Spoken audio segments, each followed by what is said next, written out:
Hello, our dear viewers, and welcome to our show, Diet Myths. Today, I'm going to be talking to you about foods that I'd like you to consume every single day. These are foods that, if you choose to have them all the time and every day, they will actually boost your health and improve your health and wellness over time. So of course, we can't talk about daily foods without talking about the healthiest fat in the world, and that is olive oil. Olive oil really has so many superpowers. So it can lower your bad cholesterol, it can actually improve your good cholesterol, it can regulate your blood pressure, as well as giving you that healthy, delicious fat that you need. And it is really loaded and packed with antioxidants. So it's a great thing to add to your diet every day, and you should be looking at adding something around 1 tablespoon. So you don't actually want to go more than 1 tablespoon. That will give you around 120 calories. Of course, with olive oil, it is a very healthy fat, but the more you have, it could still make you fat. So you can still gain weight from healthy foods if you overconsume them. When you're buying the olive oil, make sure it's an extra virgin kind, make sure it's cold pressed to get the most out of the antioxidants. Another food that would be great if you added it to your diet every single day are the oats. Now, oats are very healthy because of their high content of fiber. They have so much fiber in them. So look at having at around 1 cup of the oat bran that you can add to your cereals, or maybe 1.5 cups of oats, just regular oats, or even if you're a fan of the instant oatmeal, you can have around 2 to 3 sachets. Those will give you around 1.5 cups. Oats are very filling. You can have it as a breakfast item, top it off with some cinnamon and nuts, or you can actually start using it as a way to coat your foods. So for kids, you can always use it as breadcrumbs. You can always add some to soups or salads to thicken them or give that extra crunch. Now stay tuned, we've got a couple of more foods that you should consume daily to get a healthier life.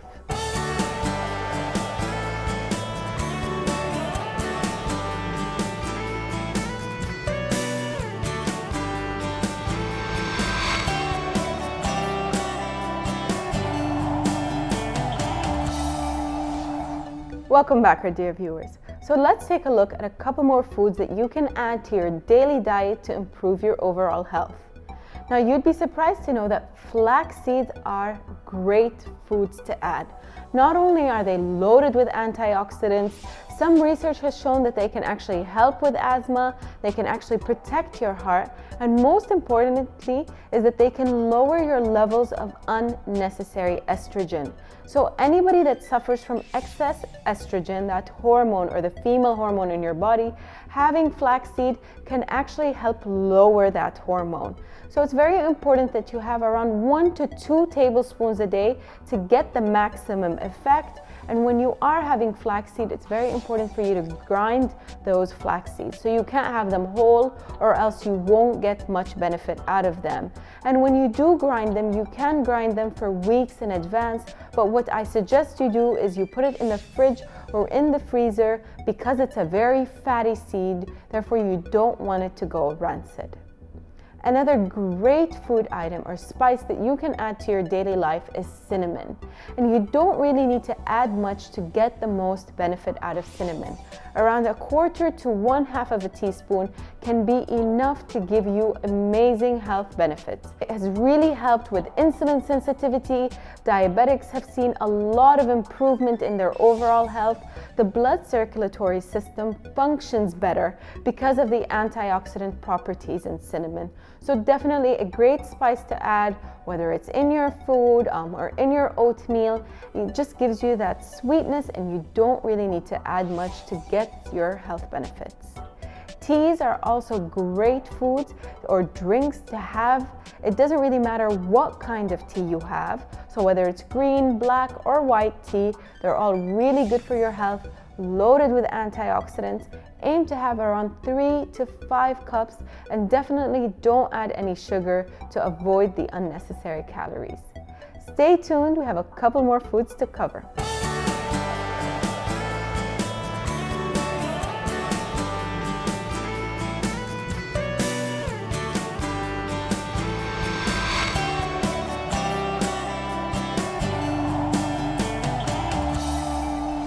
Welcome back, our dear viewers. So let's take a look at a couple more foods that could help you throughout your days. So yogurt is a great food, and not because of its calcium containing properties, but mostly because of its probiotics. So aim to get around 1 cup of yogurt a day. Look at the low fat or the fat-free option to reduce your caloric intake, and this way you'll get so many probiotics that will make sure your gut is functioning in a healthy way. In most cases, the organisms in our food get mashed around in the mouth, then hit the roller coaster that takes them rapidly into our stomach. The stomach is not a particularly inviting place. Acid is produced in large quantities when we eat. This helps to protect our body and to break down food, and it kills many bacteria that we ingest, including many of the milk fermenters present in dairy products. However, some bacteria, such as these probiotic lactobacilli and bifidobacteria, can survive the acid by having a protective shield, shown here as a halo. This protection can be provided by milk and food, or by leaving the stomach rapidly with the liquid part of the meal. More than half of the world's population, and especially people in Asia, have a bacterium called Helicobacter pylori living in their stomach. Some strains of this bacterium are pathogenic. They're acquired from several sources, including contaminated water. This bacterium can burrow into the walls of the tissue and produce urease and toxin that damages cells, causing painful ulcers and sometimes cancer. Antibiotic treatment can cure some cases of Helicobacter colonization, but in others, the bacteria either resist the killing or return again once the treatment is over. Probiotic bacteria may help in the reduction of these Helicobacter, perhaps by attacking them with antibiotic-like weaponry called bacteriocins or dislodging them. However, more research is needed to understand this process, while clinical trials will help determine which patients may benefit from ingesting certain types of probiotic bacteria. The dead organisms, along with the probiotic bacteria and surviving fermenter microbes, move towards the intestine, where they come into contact with bile salts, which kill many of the milk fermenter microbes. Many probiotic bacteria can resist these harmful effects, and so they survive and continue their journey. The next stage takes the bacteria down through tissue tunnels into the small intestine. This region of the body is usually over 30 feet or 9 meters in length. It has structures called villi and microvilli, which absorb nutrients from food and form a major defense against disease. The small intestine is home to billions of bacteria, the microbiota, including bifidobacteria and lactobacilli, which play a critical role in keeping us healthy through degrading food, counteracting bad bacteria, and modulating the immune response.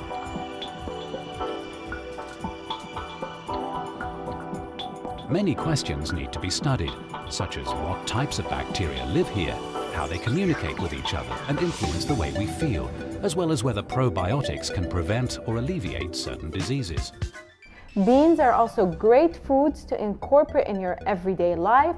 Beans are loaded with fiber, so they help with that function of your gut. They'll make sure that everything is regulated. They can lower your cholesterol and improve your overall health and wellness.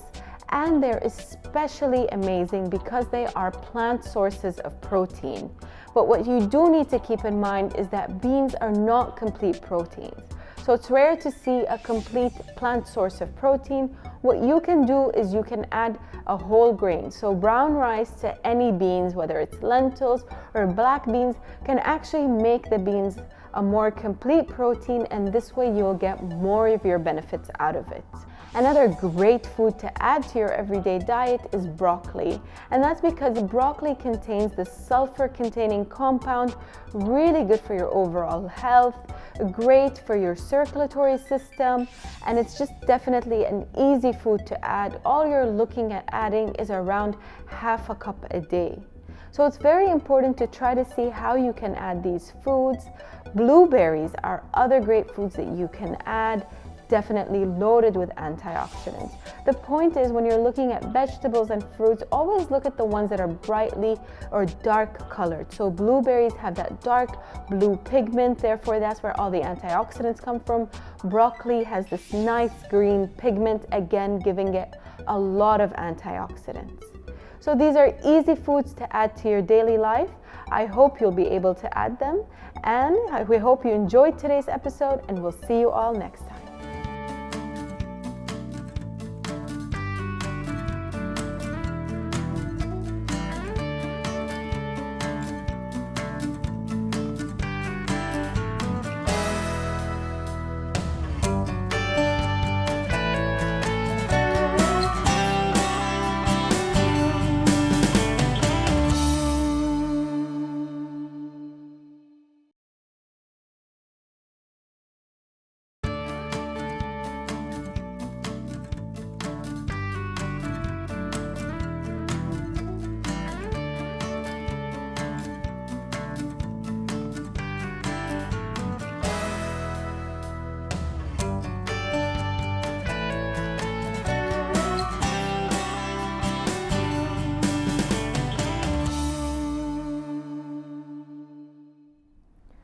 Hello, our dear viewers, and welcome to our show, Diet Myths. Today we're going to be talking to you about a very interesting bean that I'm sure you've found in a lot of places, and that's called the Lupini bean, also known as tirmis in Arabic. Now, these beans, we see them a lot, being sold in the streets or next to the grocery stores, and we really haven't realized that they actually contain a lot of nutrients, have a lot of nutritional value in them, and could actually be helpful if you take them in your day-to-day life. So now let's take a look at the nutritional profile of this Lupini bean. Now, it is a yellow circular bean, and it contains around 198 to 200 calories per cup. And these beans actually are very high in protein. So you're looking at around 18 grams of protein per cup, which is quite a lot for a bean. They also contain around 15 to 14 grams of carbohydrates per cup, and then very minimal fat of around 5 grams per cup. So really a very high fiber or carbohydrate content and a very high protein content. And speaking about the fiber, most of the carbohydrates that come from the Lupini beans are fiber. So they are these carbohydrates that are actually very beneficial for you. They're beneficial for the gut flora in your guts, and they're actually not going to increase your blood sugar tremendously. There are many uses for that Lupini bean. So you can boil them and have them salted, like how you'd buy them here, or you can actually do other things with them. Now, one of the most amazing thing or fascinating thing about the Lupini beans is that it actually contains a lot of vitamins and minerals. From these vitamins, we can say it contains a decent amount of folate and thiamine. So thiamine is a B vitamin, and both folate and thiamine are very important in playing a role with our nervous system. So making sure our nerves are functioning properly, nothing, is too much. And with folate, a lot of women that are getting pregnant are always advised to take folate before their pregnancy. And the great thing about the Lupini beans is it provides around 20% of your folate needs. So 1 cup will give you 20% of your needs for a day. Stay tuned, because there are many other things that this Lupini bean can provide.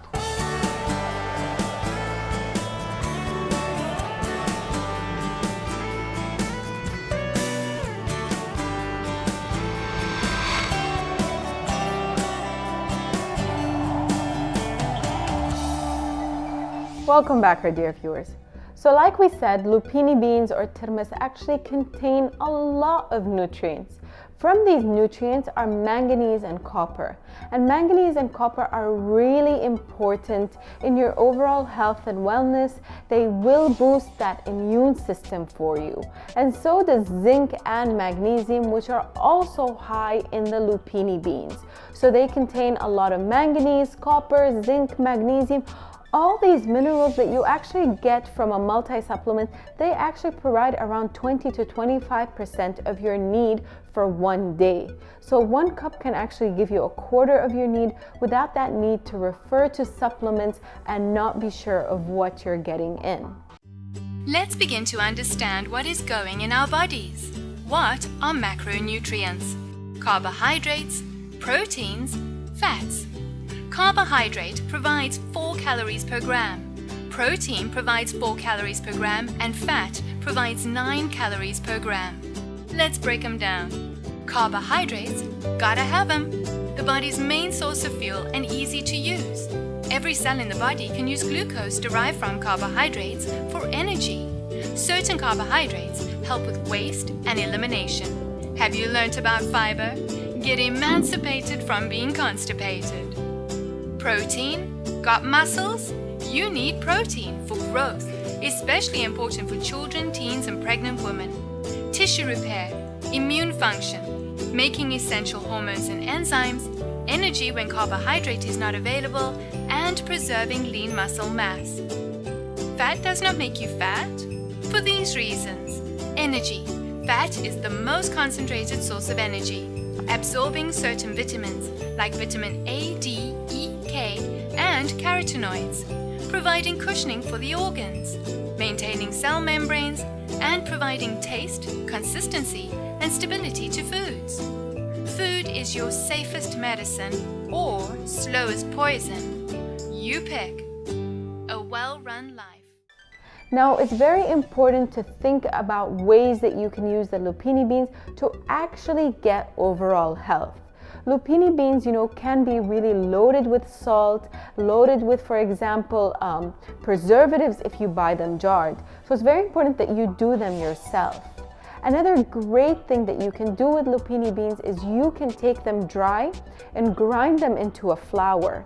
This way you can use this flour to make bread and to use it for other things like baking where you do need the flour. And because they're so high in protein, they'll actually become very filling. So a lot of research has been conducted, and especially on Australia, on using the lupini bean flour to make bread.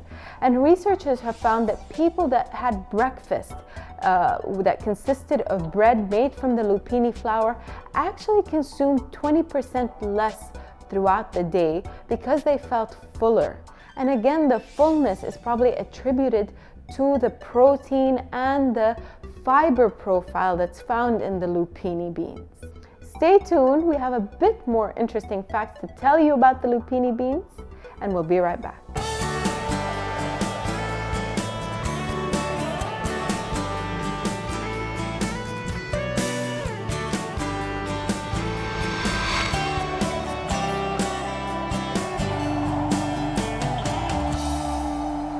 Welcome back, our dear viewers. So like we said, this lupini bean is loaded with vitamins and minerals, and it's really important to try to consume it every day, but then within reason. So always remember that a cup has around 200 calories, which could easily add up, especially if you're having it as a snack.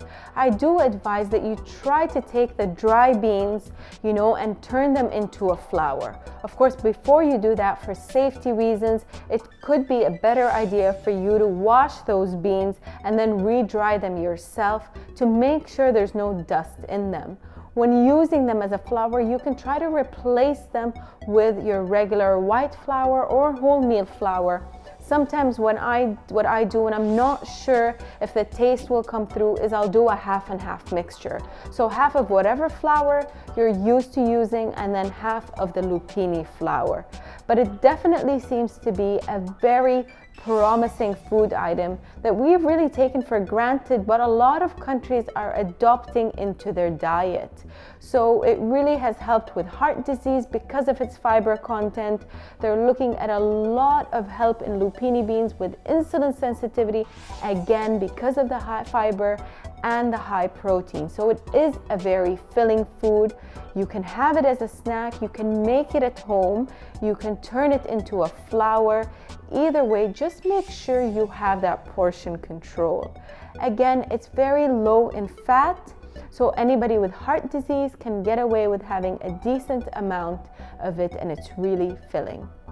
We really hope you enjoyed today's episode, and we'll see you all next time.